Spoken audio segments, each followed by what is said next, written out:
Hello, ladies and gentlemen. My name is Brandon, also known as Branmatt, and welcome back to yet another StarCraft II replay. Today, we're going to be taking a look at a lower league replay. This is one that I was told is seriously awesome and super exciting, and it was actually told to me by one of the players in the game. I actually got to talk to him a little bit, and he said it was a super exciting game, so I'm excited to be able to see what comes out here. We're going to be on Yansu LE. And this is a ladder match, from what I've heard. So spawning up here in the top right-hand corner as our red Terran player is going to be Dabs. And then he's going to be going out and throwing down that first supply depot. And down here in the bottom left-hand corner, and the only other spawn location here on the map, is EXTRAneous. Throwing down, or actually just finishing his first pylon. He's going to be chrono boosting out some of those probes. So this is EXTRAneous. He's the one that actually told me it was a super exciting game, so we're going to have to see what comes out here. Now, Yansu LE has been an interesting map for me just because of how it's set up. It's, I guess it's just not standard. It's not traditional. It's not where, okay, you know, I guess this first area is where you just have this first base, and then you have the ramp, and then you have the second base, but then after that, it's kind of strange because you have this other ramp here that's blocked off by rocks, plus a second ramp. You have your third base here with another ramp, and another ramp here, and then you can build bases up here. I mean, it's just kind of awkwardly spread out to what I'm typically used to. That might just be my opinion and not actually something a lot of people, I guess, agree with. But in my opinion, it's an interesting map. I certainly don't have any problems with it, and I've enjoyed playing on it, but it brings in a lot of new strategies in terms of sneaking up around the bases, using these other ramps and using these rock towers and rocks to your advantage. So it's an interesting setup for a map, and I'm interested to see what comes of this game. And so the first Marine is actually being produced here from this barracks. We also have this first gateway, and it will probably be popping out as first zealot sometime soon. About halfway done, that cybernetics core canceled that second assimilator, so he may have just decided against doing that. He does have the first assimilator down with 3 probes on it. No refineries just yet from our Terran player, but is setting up another supply depot. Only has 1 Marine. He is producing a second command center already, though. So it seems like he's going to be heavily focusing on economic play while this probe is headed down here. So we can probably see EXTRAneous heading for his own second base sometime soon here. He'll probably be throwing it down here in just a few moments. There we go. He just got enough minerals. So there we go. We do see that both of these players will be going for early expansions. Continuing to produce the Marines here for Dabs. He just wants to make sure that he has enough to defend. EXTRAneous throwing down additional pylons here at the front. Has not produced a unit just yet. There comes the first mothership core, and he also is chrono boosting out that first stalker, so he's just going to completely skip over the zealot and go right for the stalker. Also starting up that warp gate research. This mothership core is headed out here to the second base. So quite a few Marines here.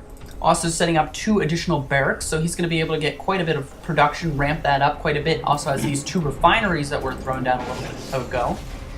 We'll probably either turn this into an orbital command, and may lift that off and land it here at the second base sometime soon. Marines headed out there just scouting around, wants to make sure that there's no source of proxy pylons or early aggression that may cause problems for that base, and also setting up that bunker there so he can get all 4 of these Marines into that bunker and defend properly at that second base. EXTRAneous, though, is going for this early expansion and will opt to just go for that. So in reality here, there's not really going to be any sort of early aggression. Both players just want to get their first bases down, want to start building up units, and we'll probably focusing on a later on build up of an army. About a quarter or 3/4 of the way done here for the warp gate research. Only has 1 gate at this point, sticking with that. No problem with that at the moment. He has not been faced with any sort of aggression, also pumping out a sentry. So he has 2 stalkers, a mothership core, and a sentry. And we also have a handful of Marines over here at Dabs base, who's starting to get a lot of SCVs over here at the second base, continuing to produce Marines there, or SCVs there. Although, surprisingly, both of these players have a very low count on both bases. So they both may have transferred. It's just interesting because there's only 8-9 workers now at the main base, and there's only 12 workers here at the main base for EXTRAneous. I don't know, it seems like a very low count of workers to be having in any base, but he is throwing down quite a few additional structures now as well, 2 additional gateways as well as 2 forges. So he's probably going to get quite a few upgrades here soon. Now 2 additional gateways, so even more gateways. He's going to have a total of, there's going to be a total of 5 gateways. And if I'm missing a few, no, he is going to have 5 gateways. Marauders in production now as well, and he is also 50% of the way done with that stim research. Has the reactors here on 2 of those barracks, and this factory is also getting a reactor of its own. He may switch that out with the starport to be able to ramp up a lot of medevac production, or may just be going for a lot of widow mines. We'll have to see here in just a moment. So both of these players, economically, if we take a look, we'll open up the income screen here and see that they're both about on even footing, pretty much exactly even footing. Just slight advantages here and there for both players, but they're pretty much even. If we check the units tab, we'll see that it's 29 probes to 33 SCVs, so fairly close in that count as well. These Marines taking the Zelnaga Tower, so he'll be able to see if any sort of pressure is coming from our Protoss player. If we look around the Protoss player's base, continue to get those upgrades. He wants to get the damage and armor upgrades. And nothing else at this point, just building up those forces. Maybe breaking down those rocks sometime soon, as well as getting those additional warp-ins. So he's going to be able to warp in a lot of units now. So both of these players just building up their production. If we go back to the production tab, we can see that both players are just starting to get upgrades, additional units. Quite a few upgrades coming out now from the Terran player, and continuing to build up those supply depots. He is getting very close to actually supply capping himself, wants to prevent that. Same thing for Extraneous. Sending out this small army here for Dabs. Dabs may be able to get in a little bit of damage here. There's a lot of zealots. There's no charge just yet. I don't see, there we go. The charge is now coming down on the Twilight Council. So he will be able to get charged sometime soon, but if these Marines are micro very well, he might be able to pick off quite a few of these zealots. We'll have to see how it is all handled here. This zealot heading out. This army doesn't look like it gets spotted, just skirting around the edge there. Extraneous will maybe just miss that. Maybe saw one of those medevacs there, sending out a hallucinated Phoenix, but he's going to completely miss this army, stimming and going the wrong direction there for a second, heading into this base. He needs to micro those Marines very well, or else these zealots are going to get quite a few kills off, actually doing pretty well on the micro there, killing off at least one of those zealots. Also able to kill off a pylon here, but still a backup pylon there, and just so many zealots there. He needs just to lift up and get out of there.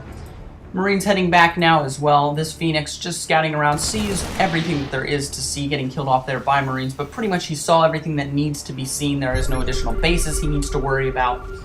So if we go down here, check, still sitting with upgrades, continue to get additional upgrades now with the level 2 weapons as well as the level 2 armor. And just finishing up that charge upgrade just now. Sending additional units across the map.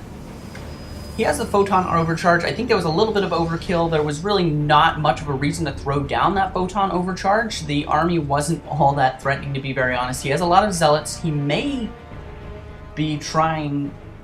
He has a lot of zealots. Has finished up that charge, which can be very good. He hasn't started any sort of robotics facility or anything like that just yet. We don't see any sort of production for High Templar or Dark Templar or anything like that just yet. He may want to focus on getting Archon sometime soon, so he can have a charge lot Archon army. So he may try to go for that sometime soon. And here comes all the High Templars. So he's going to start probably morphing those together.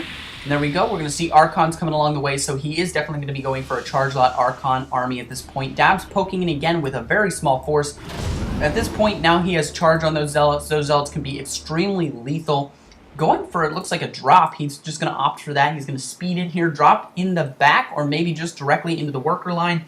And Extraneous needs to pull back his army very quickly here, or else these Marines might get quite a few kills. Going to get off a few kills here. The probe's not actually being pulled away just yet. The probes are going to stay there, and Dab's getting quite a few kills here. So many probes going down. This is extremely bad for Extraneous. He needs to pull those probes out. He hasn't even pulled his army back. He wants to defend the second base here, but this army is doing so much damage, starting to attack the Twilight Council here. Might actually get a kill off on the Twilight Council, and that could be very bad. He wants to continue upgrading there. Maybe he could get blinked as well. He does have the charge done at least, though, so he doesn't have to worry about that. Might be able to get a kill off there on the medevac, and the medevac just getting out with 8 health, so very close there. Dab's still building up that army, has additional medevacs and Marines available. Also starting to get ghosts out. And I don't know, is he starting to get a nuke? We haven't seen any nukes yet. I haven't actually casted a replay in quite some time that has a nuke in it. If you do have a nuke-related replay, send it to scbranmatt@gmail.com. I really want to cast something like that. But a huge charge lot Archon army sending out here. And really, there's only 1/1 upgrades here on these Marines and Marauders with 2/2 on these Archons and Zealots. So this could be very bad. These Marines pulling back. And who knows?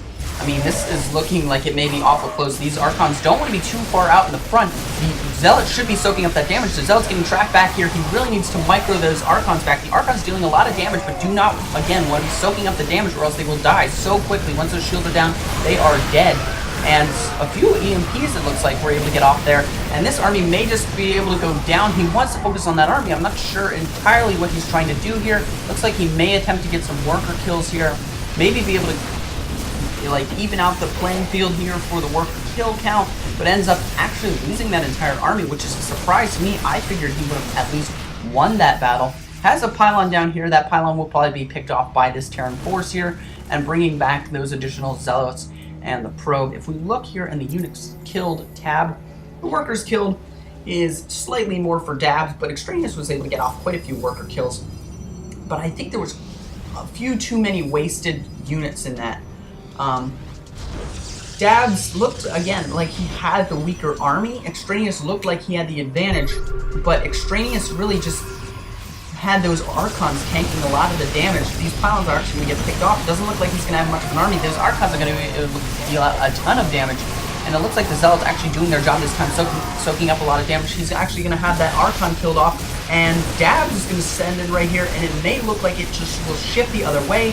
GG comes out from Extraneous. Dabs will go in here, probably be able to pick off this base, and Extraneous does leave the game. So congratulations to Dabs for winning that game. I'm a little surprised. Again, I think Extraneous just had a little bit of a screw up there with not exactly microing all those units just well enough.